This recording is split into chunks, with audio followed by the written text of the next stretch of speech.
So, good evening, everybody. Hi, those who don't know me, my name is Ramani.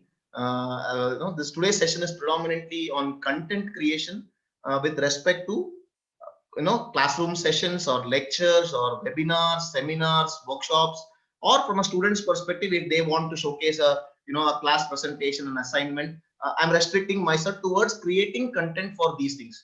Like I said, it is a background work, the back end work which I will be focusing on. There might be many more ways to do this. A small disclaimer: this is something which has worked for me in my corporate life as well as in my training areas, where right now I work with more than 120 odd colleges. This kind of I've used it for FDP. The style works with faculties, it works with students as well. I would not say it is time tested, but it is at least tested and it works. Okay, so it's a broad guideline which I'll be sharing. This is predominantly from the back end work, so that the actor on stage or the guy who is going and presenting or the lady who is going and presenting has the basic setup required, so that they can take that notches higher with their presentation skills. I am not going to focus on any front end presentation skills in this session. Okay, it's predominantly to the back end content creation. Is that fine with everybody? Shall we proceed further, or anybody else? Any you can okay, one more thing in my sessions for people who have just joined or first time they are attending my sessions. Any point in time you want to ask me a question, just unmute yourself and predominantly ask a question on microphone. It is better than putting a text chat. I believe in interactive sessions, so any point in time you just unmute and you can ask me questions. Absolutely fine.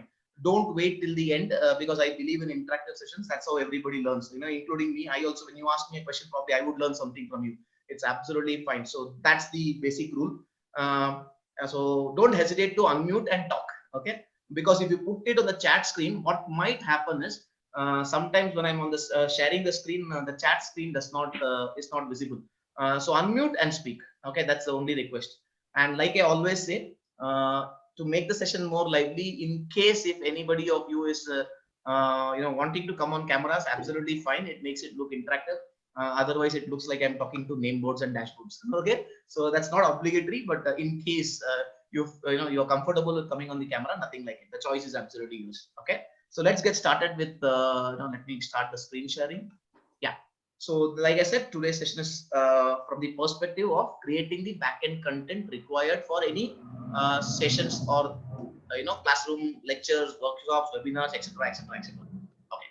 So first and foremost, let me share with you some classic contents from a teacher's perspective. I'm restricting it myself from a teacher's perspective. Otherwise, the entire literature is all fantastic contents, especially India has produced. From a teacher's perspective, or predominantly from a teacher of a B school or a commerce school perspective, where it is more theoretical or the case study concept comes into play. The classic example which always comes to my mind is Panchatantra. Okay, Panchatantra was where Vishnu Sharman actually taught four so-called princes who were not that strong, from their mental ability wise, and he made them into king material. Okay, just by sharing stories. The power of stories is it's like a case study pedagogy which most of the B schools today adopt. Okay, that's the power of a case study teaching. Okay, that's why I always talk about Panchatantra whenever I can, because it's we started. Harvard Business School did not probably start case studies. Panchatantra, Vishnu Sharman started the objective of case study based teaching. Every story, if you look at it, has a learning objective which imparts a certain element of knowledge or a learning from a student's perspective. Stories have a moral. That's why childhood days we have all learned moral stories, right? So that's the predominant objective. The learning objective was very crystal clearly defined. So that's the first example which comes to my mind. I'll be talking a little bit today on Bloom's taxonomy. For people who have not heard about it, nothing to worry. It's all about higher order learning, making the students not only by heart stuff, but making them apply what they have learned, evaluate what they have learned, and probably go to the next level. So that's all comes under higher order learning, L3. It's divided into 6 layers, L1 levels, L1, L2, L3, L4, L5, L6. I'll talk a little bit on that as well when the time comes. So how do I make my students apply what they are learning? That's where L3 always starts. Level 3, say, upper it starts. So we'll be talking about that. So Panchatantra was one. The second thing which came to my mind from a classic perspective was Vikram Betal. This is not only application of knowledge; it takes the evaluating stuff. Okay, Vikram Betal. I'm sure all of you would have heard these stories about the king, where the question is asked by the Betal at the end of it, and it's all hardcore application gyan. Okay, so classic higher order learning, L4 onwards it starts. Even today, of course, some of these situations might not be relevant today. Kingdom and the Raja Dharma and all, but still, from an analyzing perspective and evaluating perspective of Bloom's taxonomy, these stories are still relevant. If you could create small such stories, you can actually make your content much more stronger, and students would love it, because the simple fact is they have to use their brains and analyze stuff, which is probably somewhere which is lacking today in most of our lectures. So this is something which can work as a background guide kind of a thing for us to refer. So this is the third one. The third thing is Bhagavad Gita. Again, it is a guru giving gyan, or so-called Krishna giving gyan to Arjun, all about dharma. Okay, now this, why I brought this is because the previous two were case studies where it was application of knowledge perspective. But sometimes I'm sure there are a few technical faculties who have joined us today, technical subjects, or where I'm doing a product demo to a customer. I'm doing a sales product demo. I'm doing a sales pitch. I'm doing a company profile pitch. I'm pitching my company to a client.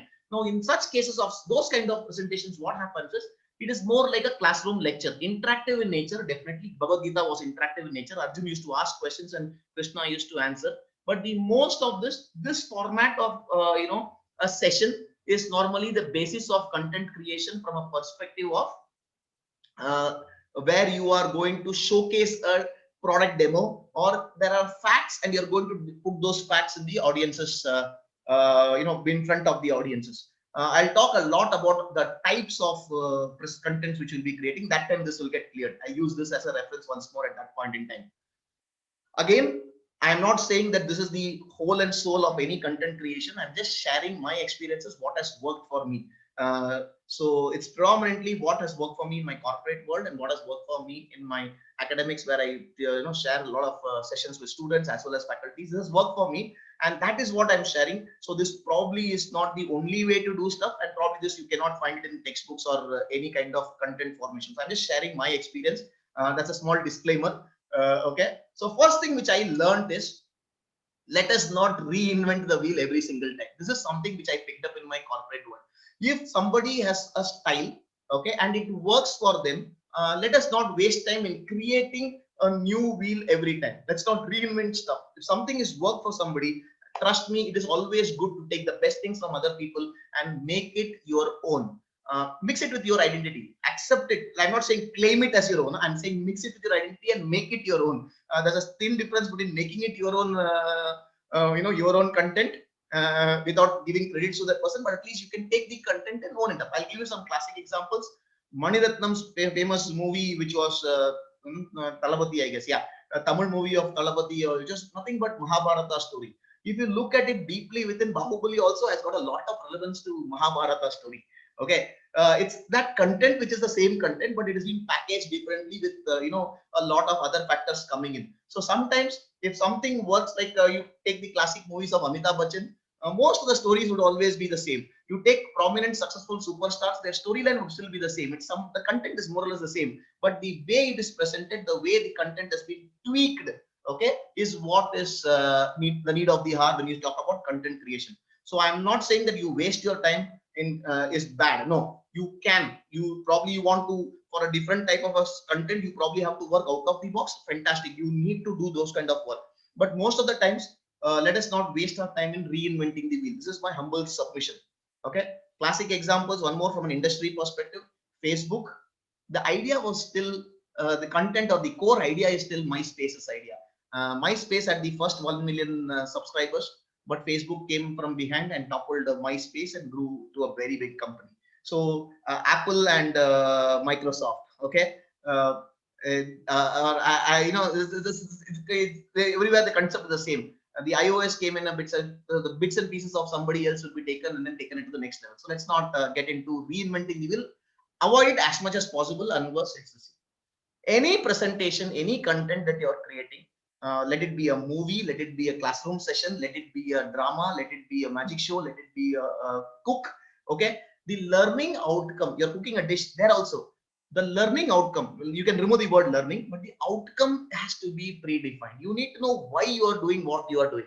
If that is not clear, then most of the times our content creation becomes too vague and does not reach the audience or does not have the desired effect. Not that your content was not good. The content would have been phenomenal, but sometimes it would have been, it would, you know, kind of spread its tentacles over and over, and the main purpose of why we were doing the presentation gets lost because it becomes a bit confusing or too elaborate sometimes. So that care has to be taken. So this is something which are my three things which I always focus on, and it's given me rich dividends. So that's the predominant advantage that I talk about. I'm creating a small analogy, take it as an analogy. I always focus on anything in different perspectives. So one perspective which came to my mind when I was creating the content for this particular session also was that how do I make it easy to understand? Okay, so the first thing that came to me was any content creation is the same. It's as similar as cooking a dish. So first and foremost, that I put it into 5 steps. Let me bring in all the 5 steps so that everybody understands it, and then I'll go sequentially. And I'll talk about each of these in detail. So first thing is focus on the learning outcome or focus on the outcome. Even if I'm cooking a dish, first thing we need to know, why are we cooking the dish? Because depending upon that, my data that I need to capture it, or the vegetables that I need to need for the the cooking process will change. Like simple, if my audience, it might change with respect to my audience. I'll give you an example. Suppose I'm going to cook for a wedding. I'm going to cook for a shraddh in the house. I'm going to cook for guests coming in. Then my menu would change because the outcome defined by all the 3 situations would be different. If it is lot of people are coming, it depends upon the audience. A lot of people or audiences are coming, then probably I will not do stuff which requires manual labor to be, a huge amount of manual labor. But I will probably focusing on something that can be mass cooked. Okay, boiling is easier than boiling, and frying is easier rather than baking stuff. If I have to grill something, it's going to take a lot of time for me to go and cook when the audience's number is large. Similarly, depending upon the audience, if a vegetarian audience is going to come, I need to change my menu. So predominantly, the first thing which I would say, when you're creating a presentation, we need to focus on the learning outcome or what outcome is expected from that. I'll share with you in detail when we come to that slide.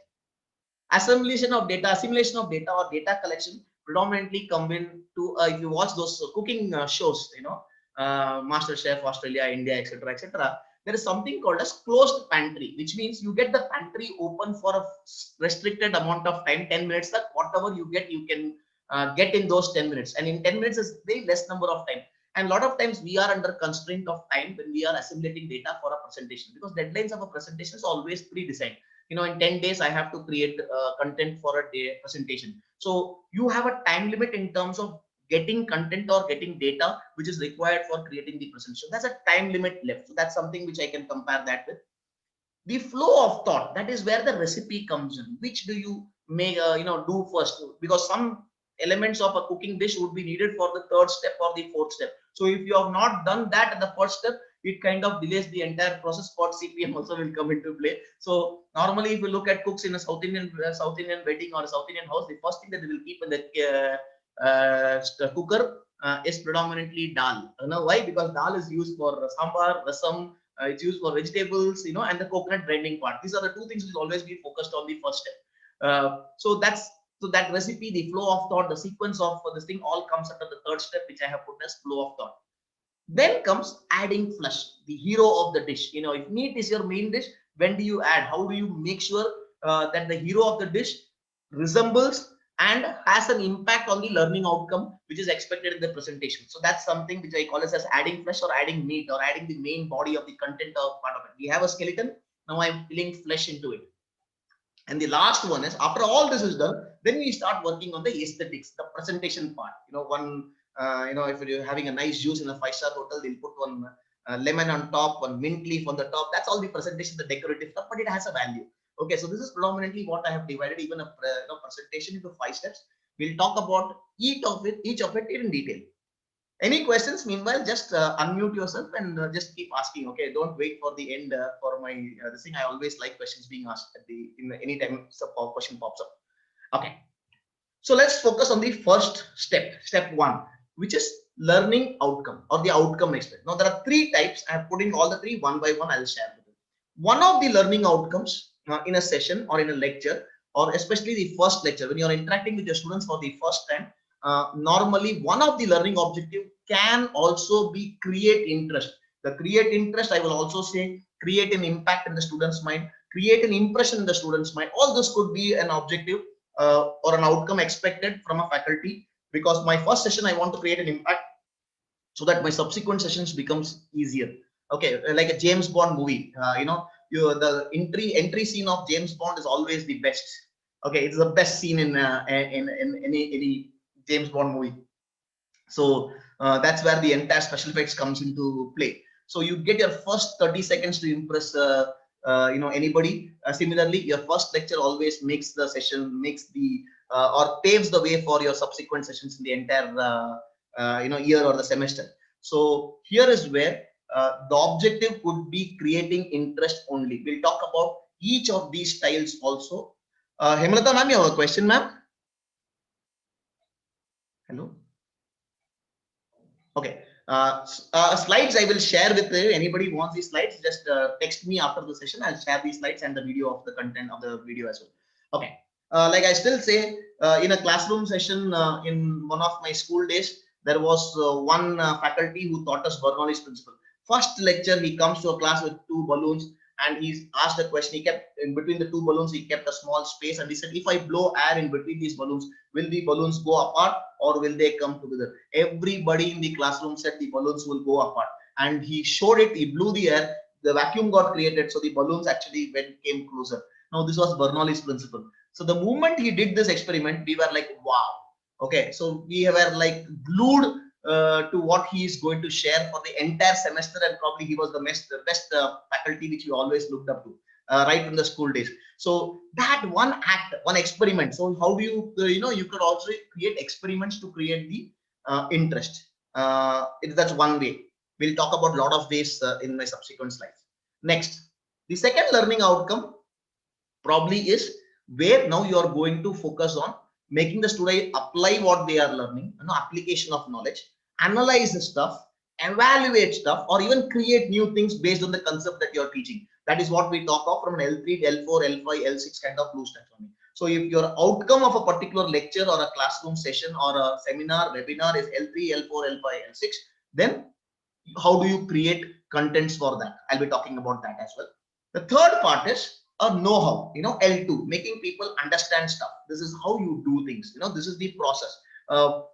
Recipe given in a session, okay, or a modus operandi of a particular stuff given in a session. So these are some of the things where you are a product demonstration or a knowledge imparted. This is how it is working in companies. This is the process that needs to be followed, the HR process, the marketing processes. So when you want to share only the know-how, that's the third style, which is in Bloom's taxonomy, we say L2, making people understand stuff. Okay, so this is predominantly a learning outcome based content creation can be divided into one of these 3 categories. If there is anything else, I'm welcome to know from you all as well. So predominantly what when I was making this content, I classified it into these 3 contents. We'll talk about each of these in detail. Okay, in the end, I actually do a recap about how I made the content for today's session. After giving you all the initial know-how, I will share with you how I created today's content for using the same principles. Okay, so that will throw a lot of light on the process as well.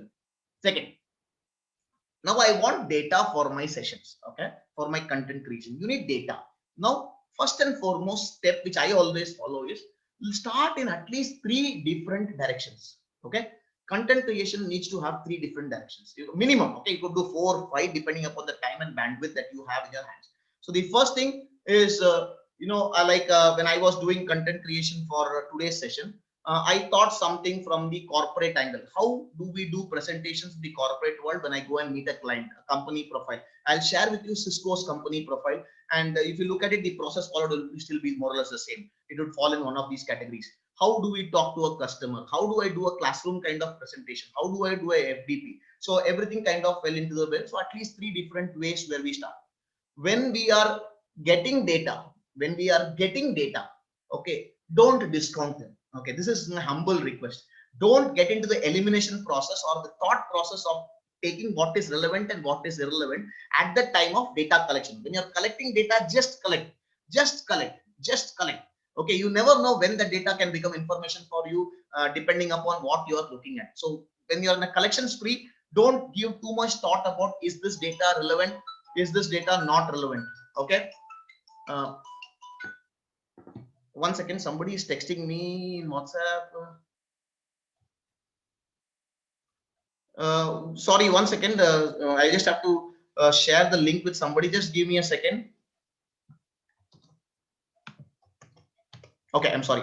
Yeah, I don't know how they got it missed. Okay. Okay. So start in at least 3 directions. Don't discount data when you are gathering information. Third thing is where to get data. I'll share with you a few things which I do always.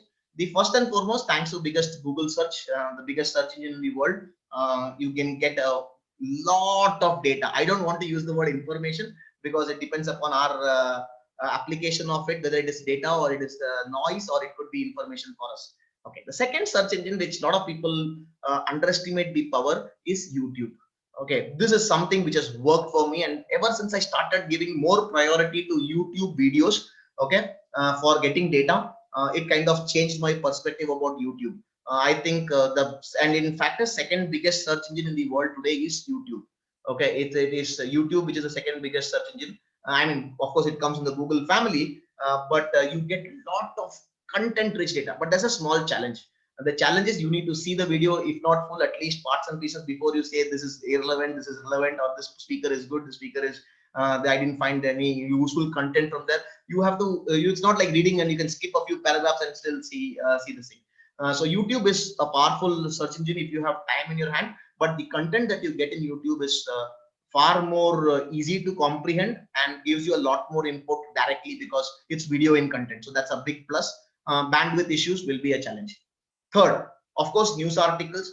Whenever you get into a habit of reading news articles or some case studies that you are browsing on, have a habit of bookmarking them in your browser or downloading it and store it in your database. You know, you have a dedicated space. I do this building a database of good content. I have a folder in my thing called good content. Anything that I find good, today's session, tomorrow's session, session that is not even thought of, I just start dumping it on that. Okay, so that is something which you also can use. Slide share, obviously, yes, but there's a small limitation in slide share. Only the slides come. If it's a PDF search from SlideShare, it does work wonders. So this is predominantly my major go-to sites for getting information.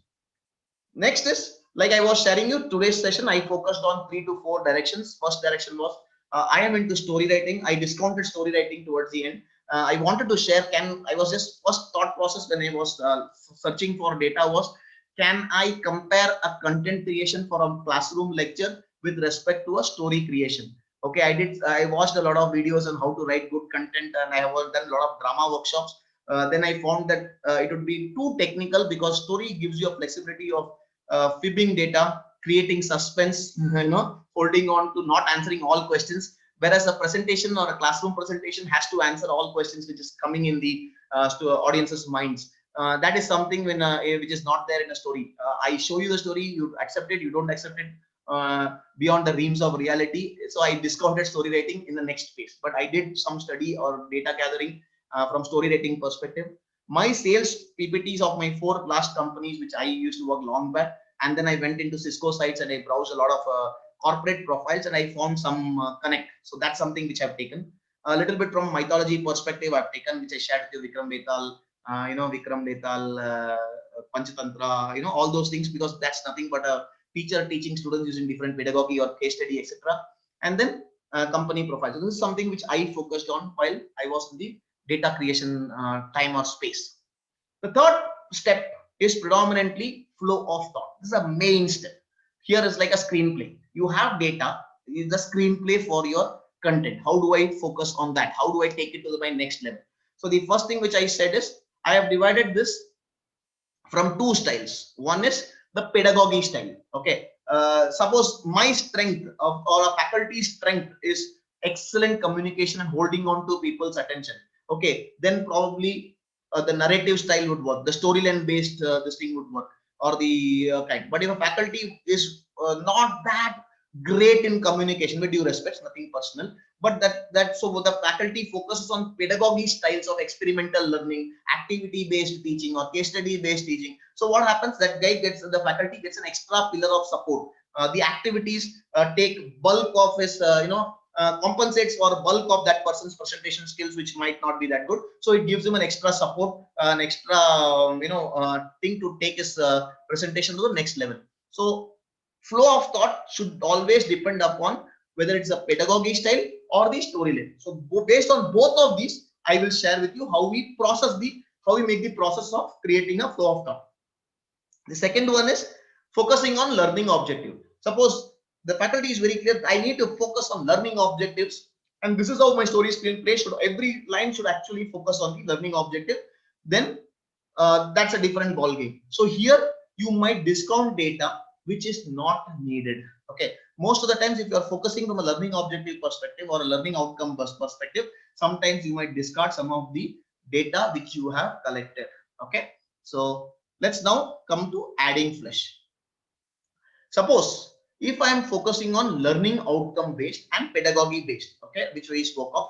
So suppose let me come step by step, learning or outcome based, creating an impact. Okay, now I have decided that my way I'm going to fill flesh in my content or is predominantly from a perspective of creating an impact or interest. This is the objective. I'll talk about all these 6 things which I have listed down. So here my objective is creating an impact, creating interest in students' minds about the subject, about the faculty, etc. So what do I do? The first thing we need to focus on is creating a wow effect. Dance shows, they always say create a wow effect. That wow element should be interest based. It has to come, because once you are able to create one wow element at the beginning of some kind of a presentation or a storyline, you have the audience attention, and they are willing to wait a few more extra minutes for the next wow effect to come. But if your first wow effect does not come in the first few minutes, interest tends to slowly die down. Okay, so that is one area where you have to take a. And how do I create wow effect? Some of the usual techniques is an activity. Activities always create wow effect because it focuses on people realizing stuff rather than a classroom session where I tell and people listen. So it's more like they realize by doing a particular activity. But not often can we do an activity. So is there any other way? The other way of creating wow effect is telling a story. Okay, when I'm telling a story, now there are 2 things of telling a story. Okay, the storyline, when I'm sharing a story with people, they might know the story, but the way it is presented in front of them can create a wow effect. Okay, from a storyline perspective, Bahubali, I always use that as an example. In the Bahubali storyline as a perspective, everybody knows the outcome. This is what is going to happen, but still we were enthralled because the way it was said is different. Okay, so now here it is more relying on the presentation skills of the person doing, or the presenter, to hold on to audience's attention. So from a process perspective, how do I do? Okay, starting. Okay, I always say this James Bond movie. If you can build the suspense by creating a wow effect, or by ending may leave the audience ruffled with a question in mind. Both create wow effect. Okay, ending of part 1 of Bahubali, the question in everybody's mouth was, who killed Katappa? Yes, somebody has a question. Hello? Yeah. So you can ruffle up people's minds. There was a lot of movies which are not so good, but towards the end, they build up the climax and leave the audience guessing, or leave the ending to the audience guessing. You decide whatever you want. So what happens is, when you end a movie or a story or a session with a question or ability to create seeds of thought into students' minds or audience's mind, that this question is unanswered. Here I need to introspect to find the answer to this question. That is one more way of creating an impact. Everything, these are some of the techniques used to create impact. Like I shared with you, the faculty who taught us Bernoulli's principle with the creating the impact with a small science experiment. Still, I remember that faculty. Okay, so that is something which we need to. This is from a perspective of creating an impact. Okay. Third thing is storytelling. Now, storytelling does not mean sharing the story, like I said, but this is again from a presenter's perspective. Skill sets of a presenter's communication is very strong in this kind of creating an impact. The remaining 2, the first 2 are predominantly from a process perspective. Okay. Now, if my learning objective is making people apply, not only understand or remember stuff, but understand and apply, evaluate, synthesize and analyze, and then evaluate, and then go ahead and create new contents. Now, that's what we call as higher order thinking, which is part of Bloom's taxonomy. To understand this, I shall share with you the 6 levels of Bloom's taxonomy with a very simple example from a content creation perspective. First, suppose a teacher is teaching photosynthesis. I use a very simple example. You can use anything, because this example is common to all science faculties, engineering faculties, MBA faculties, and students. Everybody knows what is photosynthesis. So if a classroom session is predominantly on making people understand what is or remember photosynthesis, you give the definition of photosynthesis, blah, blah, blah, blah, blah. Students will by heart it. My session is over. My content focus was L1. That is what we call as level 1, which is nothing but making students remember, which is nothing but by heart. Okay, till today we do not know stuff, but we have by hearted stuff. Okay, so that is predominantly what I say as remembering, level 1. Level 2 of Bloom's taxonomy is predominantly from a knowledge perspective, or applying knowledge. Okay, oh sorry, understanding stuff. Okay, knowledge and use it understanding. So we teach students application, role of chlorophyll. Chlorophyll is that pigment which actually helps plants processes take in carbon dioxide and release oxygen. So this is from a definition perspective. Green color is given by the chlorophyll pigment. It works in the daytime. All this is knowledge, the Gyan stuff. That is L1 and L2. Let us now start with the higher order thinking. Higher order thinking starts from level 3. So let us now understand. Now, if my entire session or a small fraction of a session was focusing on making students apply what stuff they have learned, that is what L3. Like if you are able to give a small task after teaching students what is photosynthesis and the role of photosynthesis, giving all the yarn required, put them into a small group and let them discuss which is the right time to sleep under a tree. Okay, now you're making the students start thinking, because oxygen comes out as a byproduct of photosynthesis, which happens only in the daytime. So what happens is it is always better to sleep in the morning under a tree. Why? Because you get oxygen much better than probably you get more oxygen compared to nighttime or not being under a tree. So this thought process, if you have kindled, if your session's objective is kindling thought process or application of knowledge, then this kind of higher order thinking is instilled. So this is the L3 level, okay, where you make teachers apply knowledge. Level 4 is making students analyze. You're taking the student now to the next level. A small example.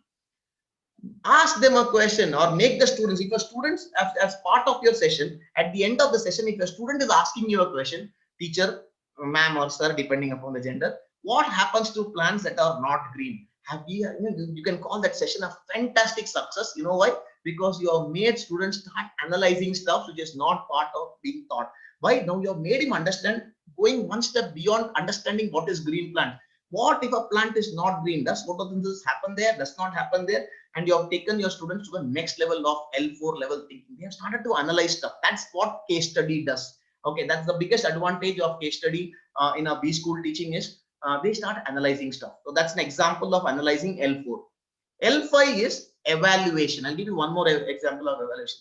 Now, if the outcome of your session is to make students or instill students to start thinking, is it possible for plants to do photosynthesis artificially without sunlight? Okay, is it possible? Question number 1. Or would there be a difference between photosynthesis to natural light and artificial light? Now here you have made the students not only analyze them, start evaluating different possible scenarios, and that would be the success of the content, because your objective is now making students evaluate stuff. That's at 5th level. L6 is creation, where they probably create. Now to create stuff, it cannot be part of a session. That's more like a research and development. You need to have introspection, intermingling of different departments, different knowledge areas.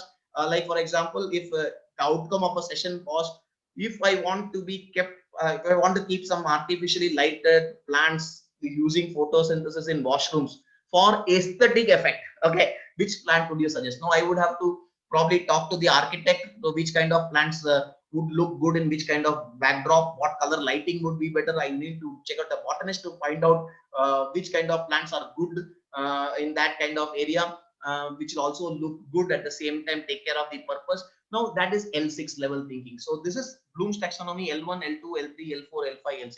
I thought I'll take some questions on Bloom's taxonomy in case somebody has any questions, because I think if we can understand this, creation content from a Bloom's taxonomy perspective becomes very easy. That's why I added this slide. Anybody has got any questions on Bloom's taxonomy, can please ask me. Any questions? No questions means dangerous. Anybody? All of you are aware of Bloom's taxonomy? Anybody were not aware of Bloom's taxonomy? Hello? Dangerous, huh? Okay, shall I proceed further? Is it going? Yeah, Pramila ma'am, you have a question? No, I was just wanting to say many of these things we did instinctively, but I came across Bloom's taxonomy when Ramaya College, where I taught first, became into a university, and then they started applying this on our lesson plans and things like that. Said you have to use these words and you have to use those kind of thoughts and things like that. Okay, a small correction, ma'am. Unfortunately, with due respects, I'm not naming any college. Sometimes what has happened is Bloom's taxonomy is represented only with respect to usage of words in a question paper. Okay, what I wanted to share here was right from creating content, we need to know which level of Bloom's taxonomy my session plan today will be focused on. That way, I can create content differently so that if it is only L1, it's only PPTs. If it is L2, in fact, guide is enough. You can give them handouts. If it is L2, making them understand, PPTs are fine. If it is L3, then probably I need to create content where they are going to apply what they are learning. So these kind of so creation of content is where I'm focusing on rather than the changing of the verbs to make it L3, L4, L5. Like I always say, if you have asked a question with the word explain and you have asked a question with the word discuss, the student's answer should be different for both. But unfortunately, the answers are not different, but the marks are also the same, irrespective. We just it's okay. I've also done that. I have also done that. Okay, so let me make a honest. We started with the process. We wondered what difference did it make. Okay, because there was no one like you. You're explaining it now. Now it's getting clearer. Those days, and I understood okay because maybe my years of experience. But several teachers were like, what difference does it make ultimately? So the answer has to be separate. For example, if you ask a student explain photosynthesis or analyze photosynthesis, my answer should be different. Okay, then and the evaluation should also be different. But unfortunately, due to a lot of restrictions from a lot of areas, every area, what happens is the question it is limited in spirit only with respect to questions because the answer irrespective of what we give marks. Okay, so but this is the objective. That's why I spent some time on Bloom's taxonomy. From that perspective. So anybody has got any questions from Bloom's taxonomy can also ask me questions. Please, I'll wait for 30-40 seconds in case anybody has a question. Hello? Anybody? Nobody? Okay, so let's proceed further. Is it going as per expectations or somebody is like Latin and Greek? Okay, uske liye bhi comment nahi hai. Okay. Okay, let's go further. Okay, the third is a know-how kind of a thing. If I want to have a flow of thought, now here I'm restricting myself to there are three types again. I'm doing a product demo. Here I'm going to give knowledge. I can put it as L2. L2 level presentation, normally a technical faculty or we also most of the times focus on presentations which is L2 level where I'm sharing knowledge. Today's my presentation, the key area is predominantly from an L2 perspective because my job is not to make people analyze but make people understand and realize. That's it. Okay, so how do I do it? Suppose from a sales perspective, the first thing when we do a product sales and I go to a customer and used to make presentations in the corporate world, we always used to focus on what is in it for the customer. Fayda kya hai? What does the customer want? And answer those questions. So basically we start with the benefits. This is what you get because of using our product. And this is why you get because this is backed by these features. Okay, so that's how the entire presentation used to be focused on selling the benefits which get backed by the features that the product has. This is one way. So from a say classroom session perspective, if a teacher has given you an assignment from a student's perspective, teachers has given you an assignment where you need to go and present on a case study or XYZ. What is the objective? You want them to make them understand that you have understood the concept. So probably you start with the benefits of the protagonist into this thing and you are backing it with reasons why you are making that statement. Okay, giving a verdict and saying why you are making that verdict with the arguments that you had discussed or which you probed and which you found out. So that's one way of making the presentation. The second is very simple. Answer all the questions. Most often it will be in this format. Why, what, where, who, by who or by whom or who is impacted and the last question is how. This is normally the flow of thought process. This why will always be the first question you answer in a session. Why should you do this? Why is this law come into picture? Why is this law needed? Why is this marketing needed? Why marketing? Why sales? All predominantly any topic you say, the need why it was created will always be the first one. Then you explain what it is. Then where and whom can be, where it is impacting, where it is originated, where it is in the where part, or the who part will be interspaced. Third and fourth can be reversed depending upon it. And then you start with the how. So that is one easiest way of content creation. The simplest form of content creation is answering all questions which are raised in the thought process when you are making content which you want to address. The normal focus, again, I always start with why. Why helps you in creating curiosity. Why also helps you in holding the audience attention. You can get a good mind share by answering why first. If you start your presentation with why, sorry, with what, then what happens? Sometimes audience tends to get bored, or they feel, okay, I know this, so what? Okay, so that can happen. So even though the content is the same, the way you present might be different. So holding on to your attention, answering why first has a big advantage. That is why good corporate presentations, they always start with agenda. Why are you here today? It's an indirect thing. This is what is going to be covered. That's a very good style to follow, even in a classroom lecture for 2 hours. If you could share your students or the audience, this is what to expect from this session or this classroom or this topic or this chapter. Okay, then they know what to expect. So that creates a mind share space common to both the faculty and the student. So that's something which I would suggest.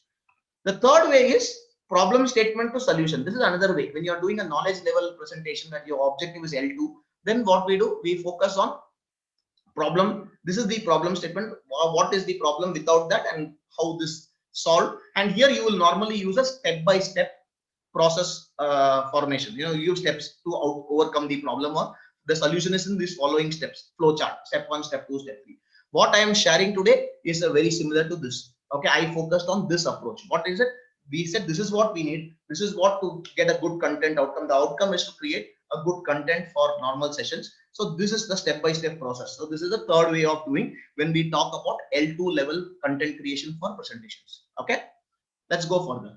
Now, if I'm talking from a pedagogy based, these are the 3 types. Okay, so the first one is experiment and activity based. Okay, where I'm going to create activity. How do I create content from that perspective? Case study and storytelling.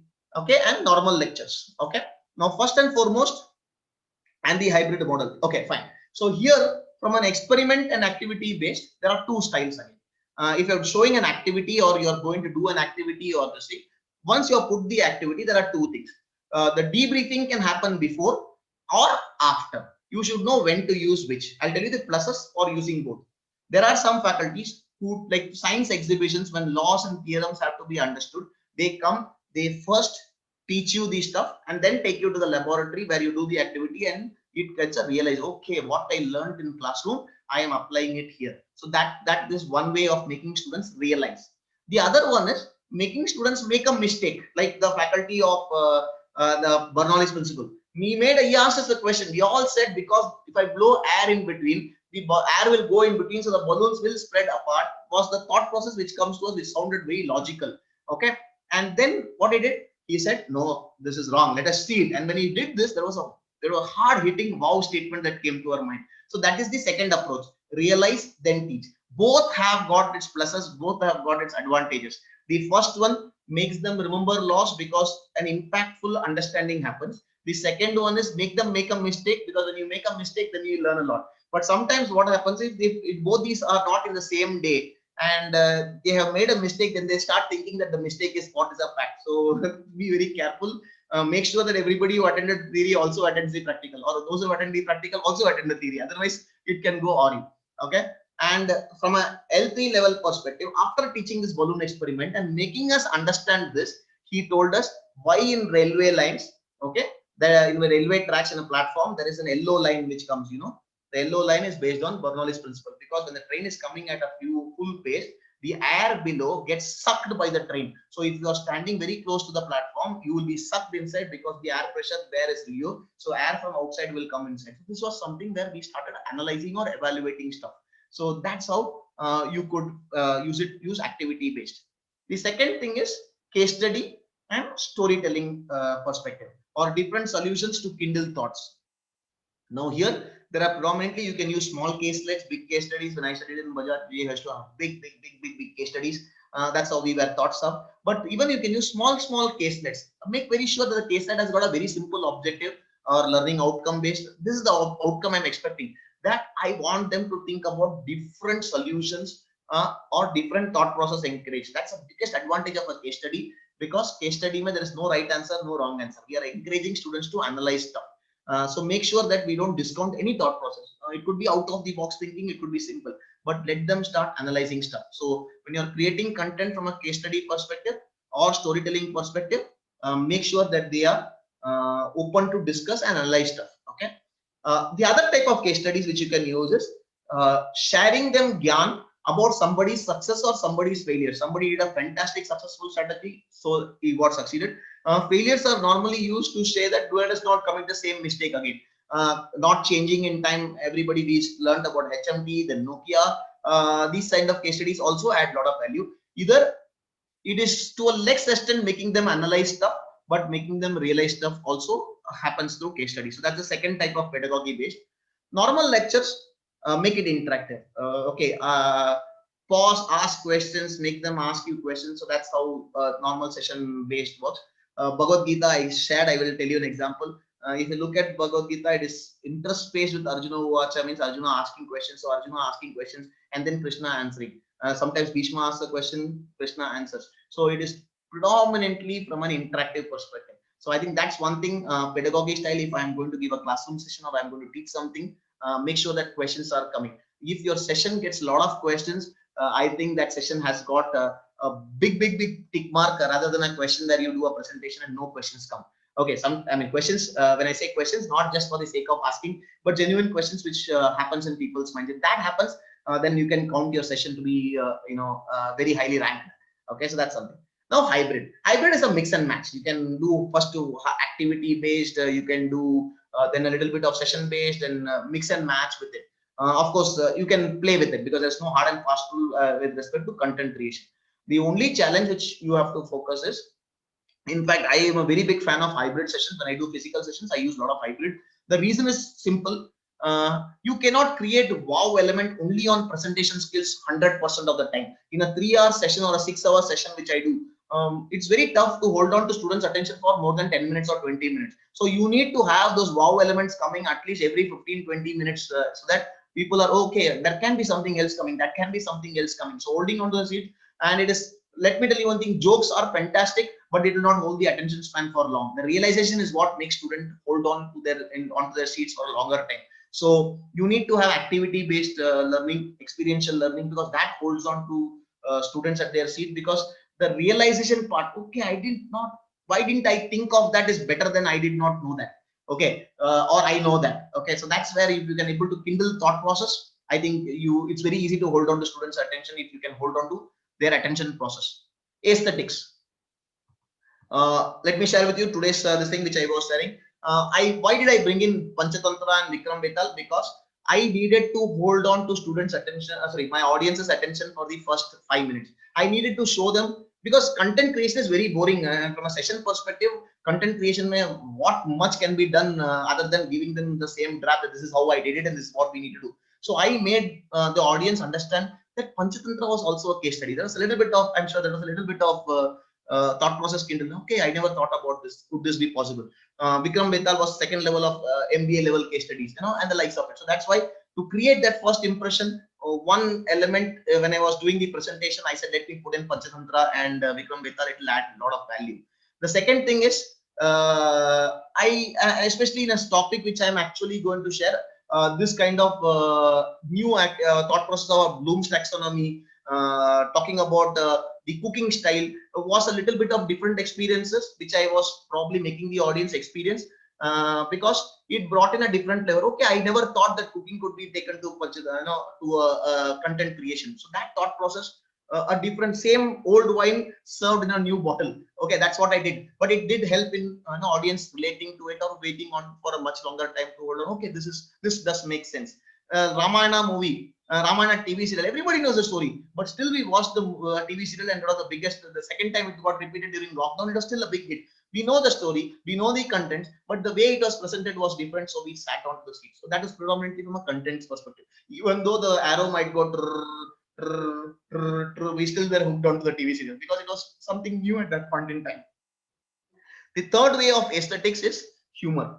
If you could add a lot of jokes in your presentation, stories in your presentation, it does add a lot of value. The layout of these slides, okay, the layout of the slides, fantastic. I'm a very big fan of these 3D stickers. Tamare ma'am might not agree with me. Okay. Okay.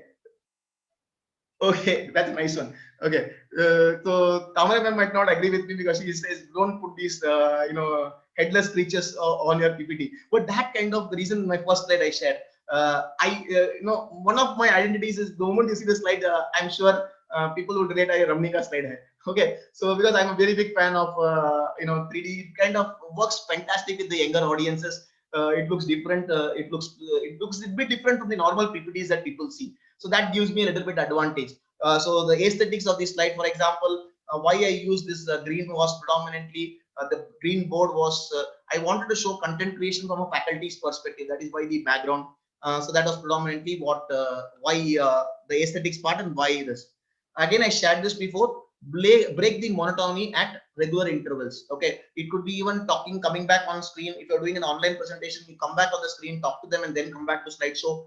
It adds value because you're breaking the monotony. When you're driving for 6 to 8 hours, they say after every 10-15 minutes of 10 or 20 minutes of driving, you look this side, that side, so that your eye gets adjusted to something, and then you are able to refocus on the driving part. So similarly, from an audience perspective, especially in online presentations, after 10 to 15 minutes time, or if the slide is not changed, you better close the slide, come in front of full view in the camera, talk to them, and then come back to the slideshow. So it breaks the monotony. Anything that is happening consistently over a period of time, people do tend to get bored. That's a fact.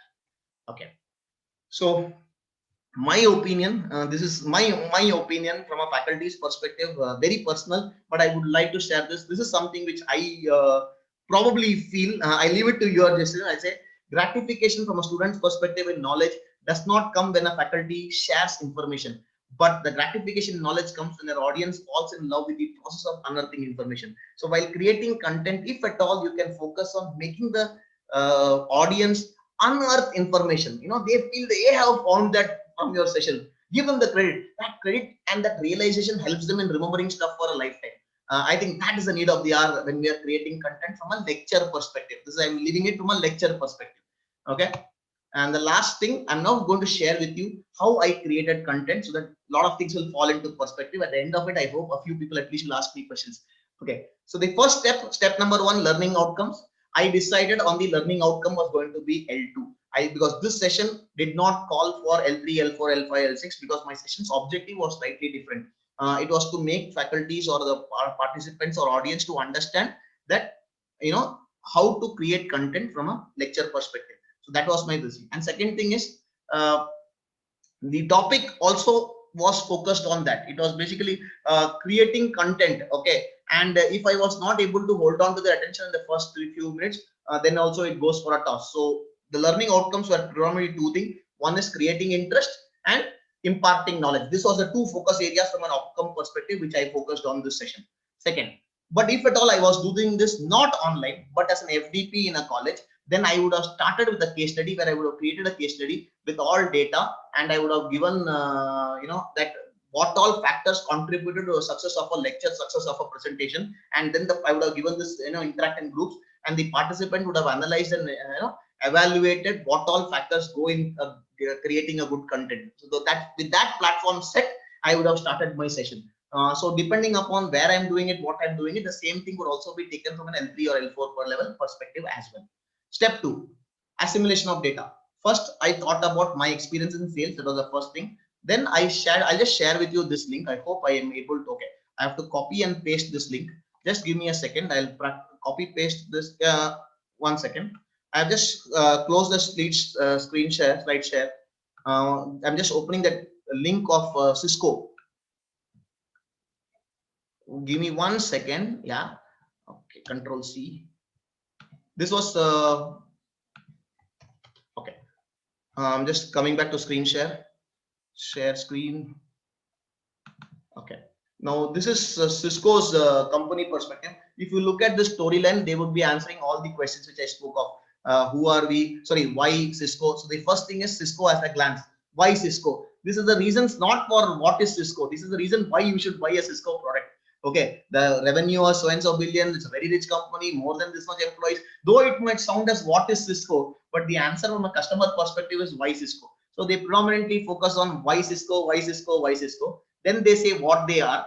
Okay, our vision, our students, and then they say, you know, where you go, and depending upon revenue by geography, which part, where. Once you come to where, then you say the next thing is by, and then the salesperson starts with how this product can be helpful for you, because in the route, say for example, how 9,000 more than channel partners, so it's like this thing, their market leadership, you know, in terms of routing, telepresence, switching, Cisco switches, Cisco routers. So then they start focusing on the how our products can help you, or how your problem can be solved. So this is predominantly the basics of any corporate, and these are done by from a lot of psychological tests. Any Marcom of a company is always uses a lot of psychological aspects to hold on to students' attention. Is done through a lot of research.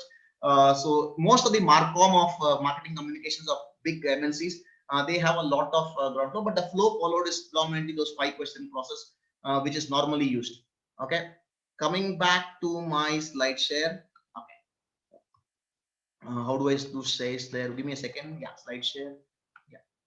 Okay. So here, so when I was searching for data, I went from one area, one line of thinking was marketing communication, or from corporate perspective.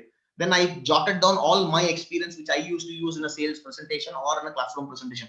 The third one was, while I was creating the flow, I went to the step flow, and then I realized that I am not able to hold on to the audience's attention in the beginning of my session, and that objective of creating an impact was missing. So I refocused on different areas. I thought about the storyline. That is when I thought, can I do this session like rewriting a story for a movie? Then I said it becomes too complex. I discounted that. That is when the thought process of Panchatantra and Vikram Betal came into my mind. I started with that. Okay, so this is how I got the data for today's session.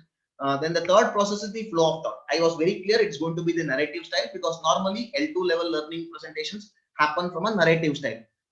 And I said I'll follow a simple process. Okay, a simple process, rather than asking questioning the 5 questions answered. No, I said let me do it from the this is the problem statement and this is the solution in 5 steps. And every particular branch that came, I took it till the logical end. Basically, when I spoke about different flow of thought, there were 6 aspects. Each aspect I took it to a logical conclusion, like a fishbone. I started with one. The moment one deviation happened, I took this to a logical conclusion. I took this to a logical conclusion, then went to the step 3. So that is what we do. Don't leave any open ends. Go with the flow of thought and put the skeletons and go till the end.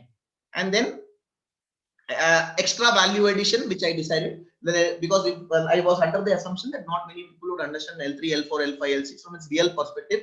So I did little bit value addition by putting some extra data and also giving Gyan on Bloom's taxonomy. Okay. Then the step 4, adding flesh. Now I use the problem statement method, how to create good content, and focused on the step-by-step solving process. Very simple style. They always say flow of content has got to be simple. I always connect with a lot of movies. Okay, and my data assimilation, if you look at the movie called Rang De Basanti, it's a fantastic movie, but the screenplay is too good, but it's too complex.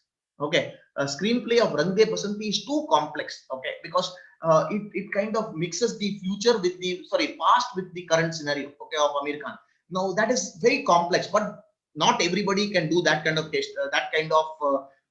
story narration. Okay, so I was very sure I cannot do that. So you follow a simple process. It could be a fast forwards. This happens, this happens, this happens, this happens, or this is what happened, and then go by flashback. But go in a sequential, simple manner. That's how we add flesh. That's very easy, and simple is always appreciated unless it's phenomenal. Okay, yeah. Then the last step, the aesthetics. I'm a very big fan of 3D stick animations, so I use those lot of cartoons. That brings about my originality. Every slide, there's a small spelling mistake. Every slide has my logo. Okay, and like I said, the blashboard also to give a meaning. The content creation session from a faculty's perspective. Okay, so that's what from a faculty's perspective. And this kind of I want a few questions. Okay, I kind of come to the end of the session. Any questions, feel free. I want at least 15-20 minutes of interaction. I hope it does. Any questions? I hope I get a few questions. If you feel it was helpful, I would prefer any questions, anything running in your mind from a content perspective. And when you touched upon storytelling, I have to ask something. Ask. Okay. If I can answer, I will. Uh, You are the expert. it's just no, nothing like that. Just a discussion. You said that hybrid that slide. From that slide, I have taken this. This debrief happening before and after. You told no for the science experiment. Okay. So what I feel is debrief if it happens beforehand. So this is what we are going to do. This is what is the experiment, and this is what sometimes they say what is the outcome or what should be the outcome or hypothesis or whatever. So that becomes a kind of a statement. True. Statement, problem, solution, method. In the same way, you said later the debrief doesn't happen before. So after the experiment has been done, when the students come, we say they are thrilled to see something is going to happen, and we let them make the experiment, and then we tell they fail. It's not always they successfully complete because they are clueless. True. And then we tell that, and we tell why, because the curiosity is always there, a kind of a surprise is always there. And then whatever they have blunder they have done, that will register in the mind, a kind of a shyness will be there, all that. Then we tell this is what happens, this is how you should have done, or this is what I let you do this because this is the way to do. Even that itself is a storytelling, because there True. is a beginning, there is an end, there is a content. So True. that is also a storytelling. That is one thing. So Ma'am, one small thing. Can I just add 2 points to what yeah, this came to my please. mind when you spoke about that? Sure, sure. Agreeing everything is storytelling. Okay, trust me, everything in Yeah, any two people talking is also storytelling. Now, one point which I wanted to make is I just wanted to add one more line between the two different styles. Okay, the pluses, and I'll talk about the minuses also. One of the minuses in giving, showing, making them realize that it is like shock and wow experiment. You do an experiment without telling them what is the objective of the experiment, and then what happens? They get a wow effect. The realization happens. उसमें सबसे बड़ा challenge क्या है? There's a plus. Problem solving helps. Okay, but sometimes the wow effect gets is so overshadows the learning perspective that some point in time they don't realize that they don't start applying that, because that sometimes the wow was so strong that they don't that wow impact is what is got implanted in the mind rather than the actual content why it was done. Okay, so from that perspective sometimes it does happen. If the say, experiment was too powerful, very rarely do people remember the content why the experiment was done, but they just remember the magic effect. If people use magic to teach science, okay, people would still learn only would be overall with the magic effect rather than the science effect. Okay, that is one thing which does tend to happen. From the other side's perspective, sometimes it gets lost in the process. When you debrief first and then tell them, it's like our physics experiment lab which we went and did. We don't remember this, we don't remember that at least. So, and it also suits the person's style. Okay, whether the person who is doing the experiment, it depends upon that person's style also. If that person is fantastic in presentation, then the shock and wow effect will be very good. But if the person is not very strong in presentation perspective, then it is always better to debrief first and then show them the experiment, because then it gets deep rooted for long. So it also depends upon the person's style as well. Yes, ma'am. Sorry. no, agree. Yeah. But this purpose of this session is how to come out of that monotonous kind of teaching style or Illa, something, illa, no? illa. I am just talking about how to create How the to content. create a content. That's it. I don't want to. Okay. That would be So, presentation perspective, ma'am. How okay. to break Uh, monotony would come on the presentation aspect as well. So the answer, like the explanation you gave. So what I'm thinking is, supposing the debriefing happens at the end, the kind of a summarizing or whatever. So when the students come, they know the syllabus, they know the what is going to be taught or something, some idea they will have. So maybe if we can ask them normally, why? The why question in all that 5W and 1H, the why is very important according to me. True.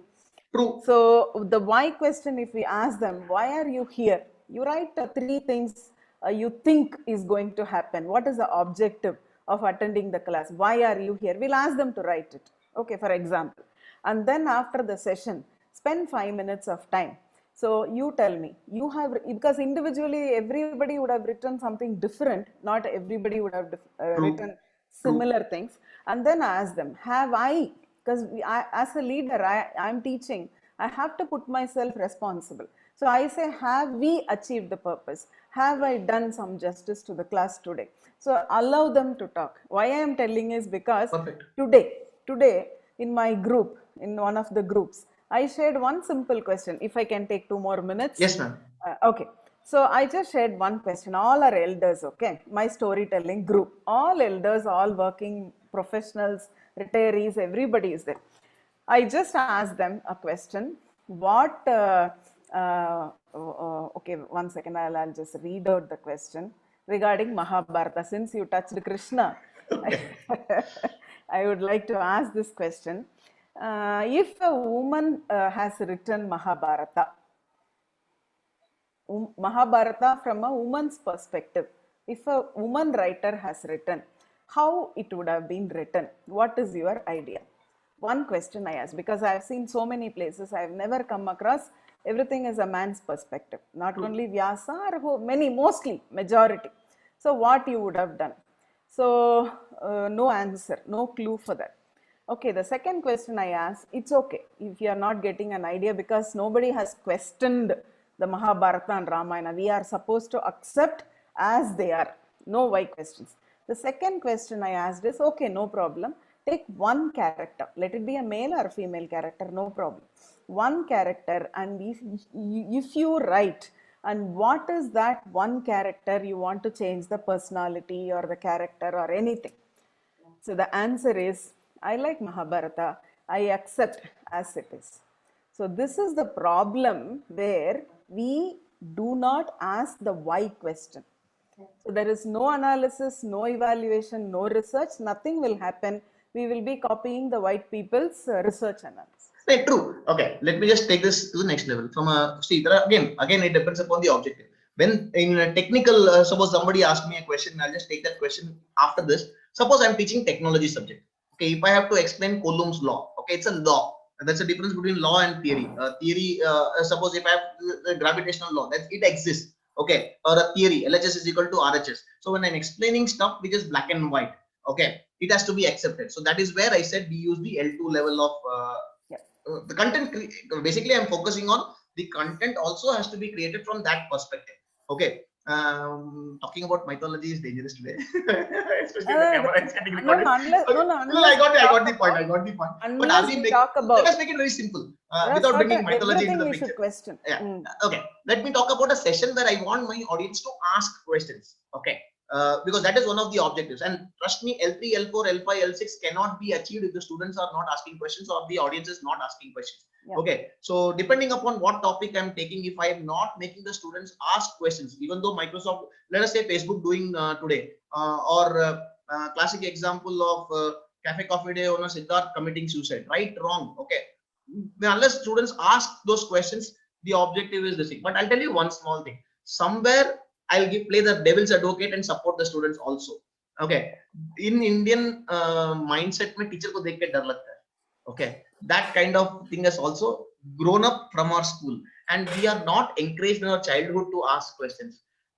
We ask a question to our father and mother will say, "Don't ask questions." You know, we don't encourage our children to ask questions. This is also one of the reasons why Indians don't ask questions. When you go and do a session outside India, you get questions blasted at you. Okay, but unfortunately, India mein any questions, and then you don't get any questions. Okay, it's not only the faculty's mistake. I'm saying it's the system itself in India does not encourage asking questions. So that's also one point. Let's change it. It is, yeah, let us change it. Perfectly fine. That's one of the reasons why I said when you're creating content and the objective is L3, L4, L5, L6, making them think, then you have to create your presentations in a manner where you are going to ask them questions and use all these properties or props. These props could be storytelling, the props could be activities, the props could be case studies, the props could be humor, the props could be anything and everything in your possession to make them think and make them ask questions. So that is what I'm restricting myself to. Okay, rather than focusing on selecting the right story. The story need not be always yours. You could actually Google around and get some good stories to make your students think. There are a lot of stories. In fact, a technical subject like there are 7 layers in TCP/IP in computer networking. Those who are teaching computer science, by any chance, if any faculty is there, there is a beautiful story comparing the 7 layers with James Bond. Okay, it's a beautiful story. If you Google out 7-layer theory and James Bond, you will never forget the 7 TCP/IP layers which I studied. Okay, so that was a teacher who taught us using this story, and today is available in Google. I do not know who made it, but it's so simple and so beautiful. So you could use storyline because you're a storyteller and you are a very powerful storyteller. You could use it to your advantage.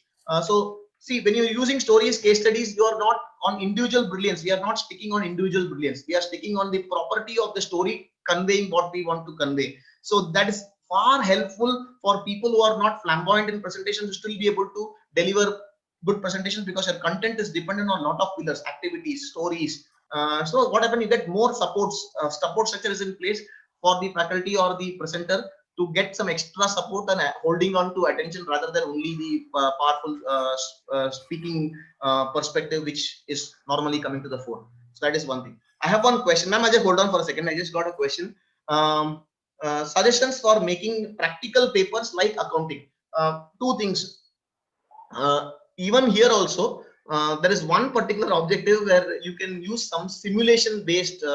One of the things which makes accounting or practical papers a little bit towards the boring side is the ability for not being able to predict stuff. You have this, so this is how you derive it. But if at all you could bring in some simulation based games or some gamification kind of a thing, then what happens, it brings to a table a certain bit of uncertainty. Holding attention to people's is predominantly from 3 perspectives: giving them certainty but presenting it differently, or bringing an element of uncertainty so people want to know what could be the right result. So that is why people watch sports.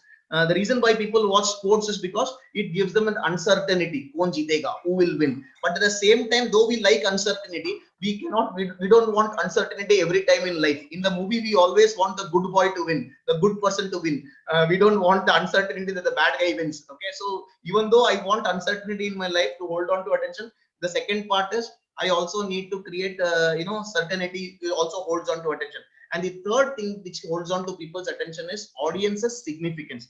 Are we giving the audience enough significance? Okay, so what happens is when you're using a case study or you're using a game to teach subjects, you are giving the control from your hand to the students or the audience's hands. So when in such kind of scenarios, when the audience is in control, they are the protagonist in the classroom that day. They are the protagonist in the game that day. They are one who is going to make the challenge. They'll be, one of the students will be the winner. One of the audience will be the winner. So it gives them that significance required. Again, that's the one more thing which people want: certainty, uncertainty, and significance. These are 3 things which works in a session also. So if you're doing anything like practical papers like accounting, where numbers, you could bring upon simulation. There are a lot of simulation based games which you can download. Of course, some of them will be chargeable. I'll touch base with you separately. There is a company that I'm mentoring which creates games to teach subjects. We have got some games on finance as well.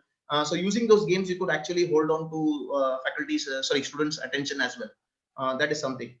Mansi ma'am, did I answer your question? Or any corollary question? Yes, sir, very nicely, and thank you so much. I was not knowing about the game because it's very technical for me. I mean, for me, I'll showing probably them. give you a call. I'll probably give you a call after the session. I'll probably meet you. Sorry for the background noise. Yeah, no worries, no worries. Any other questions? Anybody else? Any Thank you so much, Thanks, because I'm basically into accounting, GST, and all. So this becomes little bit. I mean, it's not too much of technical, so it becomes little bit boring for the students. Perfect. I can feel that, but okay, it's anyways. I'll share with you. I'll probably give you a call probably after the session. Yeah, thank you so much. Anybody else? Any questions? No questions means everything understood or nothing understood. I hope it's not the second one. At least 1 or 2 questions more, please. So why didn't you tell us stories? Today, okay, I was actually contemplating between the story of the ones, I was actually thinking about creating a case study kind of a scenario. Ma'am spoke about GST. Ma'am, actually, I've created a story on GST. I'll share case study on GST where using the case study, you can actually make people understand service, sales of a product, etc., etc., etc. So even case studies are a very powerful tool. The only difference between case study and games is case study is past based, where somebody has done that, and then how do we take that forward? And simulation games are simulation based. Nobody knows what comes further. Storytelling, I'll hold on to it for some other time. Simply, That's you not only me. wanted us to ask questions, so I asked one question. Okay. Not expecting the answer. Thanks so much. Anybody else? Any question from a student's perspective? There are a couple of students also who are there. Okay. And those who have don't have my number, just text me in WhatsApp. If you want the slides, I shall share the slides. I'm just sharing my WhatsApp number. I've shared it in chat. Just text me in WhatsApp in case you want the slides, and I'll add you to the list as well. Any questions?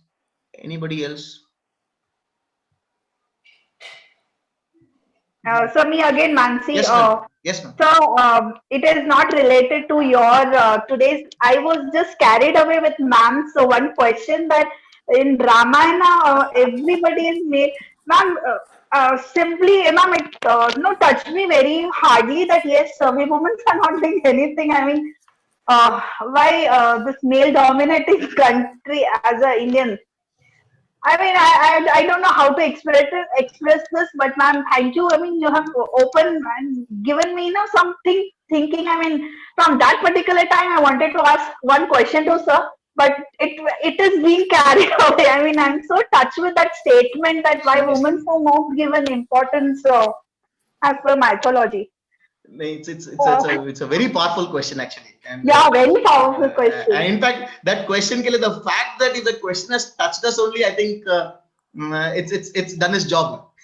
Yeah, yes, sir. The question actually needs no answer. The question is so powerful that sometimes questions. That's what I said. Probably in this slide which I said, Kattappa ko kyun mara? Ma'am said one question itself has left that impact. Okay. Yeah.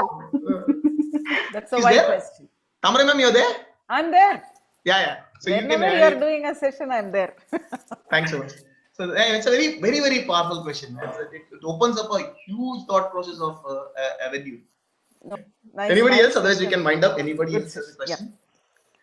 question? Pramila ma'am, Naina ma'am, Archana ma'am. Any questions? No questions means I feel मैंने कुछ बराबर किया नहीं है.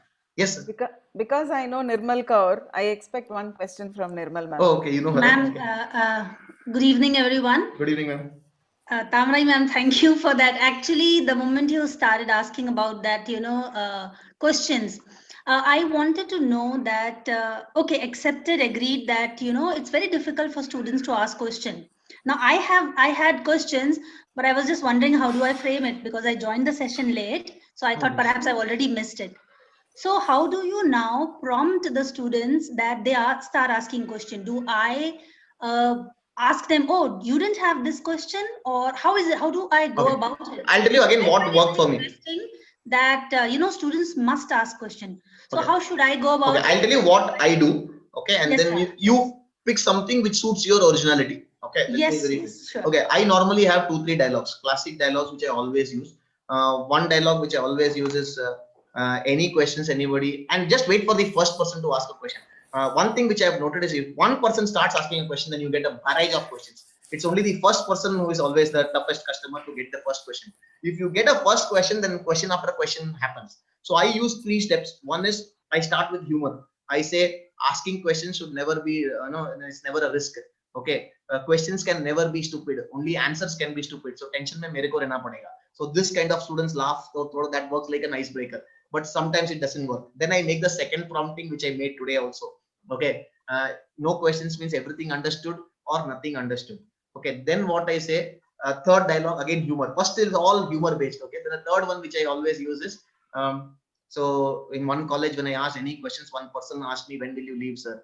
Okay, so when will the session close? Okay, again they laugh. Okay, by this time what has happened is they feel that this guy is stubborn enough, he will not leave without getting one question at least asked. So ये थोड़ा सा realization indirectly चला जाता है. Okay, then after a few minutes I kind of think, so you had a question, you have a question, ऐसा 4-5 बकरे लोग को पकड़ो, one person will definitely ask. Get the first question. Once you get the first question, उसके बाद में you get a series of questions. Always I've noticed this in any session. The first question is always the stuff. Just like in life, the first step is always tough. The remaining steps are easier. That is what. There are some other people who use some other nice, simple ideas. A chocolate for a question, not for an answer. A chocolate for a question. I know a friend of mine who uses this in corporate seminars. One chocolate for asking a question. Okay, so that also works. Okay, but you pick something which suits your style. Okay, because it should not be किसी और का dialogue हम लोग बोल रहे हैं and then it doesn't work. Sometimes you have to. It should come naturally also. So find something, but use anything and everything to get the first question. I'm very sure if you get the first question, you will get a series of questions. This is my experience, and I'm very sure it happens. One more reason, from an understanding from a student's perspective, students don't ask questions for two reasons. Reason number one, they are afraid of being laughed at. Okay, this is one of the most predominantly. If I ask a question which is everybody knows the answer, or will they others laugh at me, or is it too stupid a question? So give them a comfort feel that you are not a person who is going to make any fun of any question. Even if the question is not good, you would actually take it on yourself to make sure that the question was good. So yeah, in your session you should have created this kind of comfortable feel with the student, so then questions do come. The third thing is, again, in the faculty's hands, and from a faculty's perspective, sometimes what happens if the faculty is too stern, or the myth of the faculty being stern has gone into the students' minds, then trust me, aap kuch bhi kar lo, question nahi aata.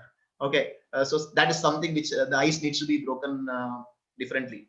Okay, or you could put in a, this is just a thought which came to my mind now, at the end of session allow 5 minutes for questions. Do it on a regular basis, divide them into groups, and say which group asked most questions is the winner for the day. Okay, so then you'll have a barrage of questions. This came to my mind just now, and it's a very simple trick. I think it has got power to work. I will try it out and then I'll probably share with you one to one. But use anything and everything. If you get the first question, then I'm very sure series of questions will come. But find something which works for you. I hope I answered that question. Ramani sir, thank you so much. One thing is, you'd been asking us this, any questions, please ask question, please ask question. And frankly speaking, that is what actually set me to start thinking, what is the question I can ask. So definitely that's what I am going to do. And another thing I really liked the idea about reward for a question. It works. So it may be appreciation, anything, I don't know, I've not figured it out yet, but you divide them into 4 groups, ma'am. Board mein dal do, group A, group B, group C, group D. Okay, and then say ask a question and say whichever group se question aaya, that group will get 1 point. Sir, abhi 100 बच्चे हैं तो थोड़ा group divide करना मुश्किल है, but I really like this. I'm saying the way they are sitting, there will be 4 rows, 4 columns, na. Understood, sir. Classroom mein 4 columns hai na. Beta do kar do something, anything that works for you. But it really helps, sir. Get the first question. एक बार एक question मिला ना, then I'm very sure series of questions start. Right. I would like to add, Yes, sometimes what I do is I ask the students, okay, you don't want to ask me questions. Okay, somebody from this side ask a question to somebody from that side. Like Fantastic. if it's offline at class. In online, I have said, okay, one of you can ask a question and target somebody else in the class itself. So then they start off thinking, okay, it's not to the teacher that we have to ask a question, just to get hold of somebody in their own group, True. They're all known students, mostly for me at least. So then they start asking each other questions just to get a jibe at them, or just to, get them into trouble and things like that. And then somehow it turns out into an interactive session. Very true. That's a nice way. It works. So any other questions? Otherwise, we went.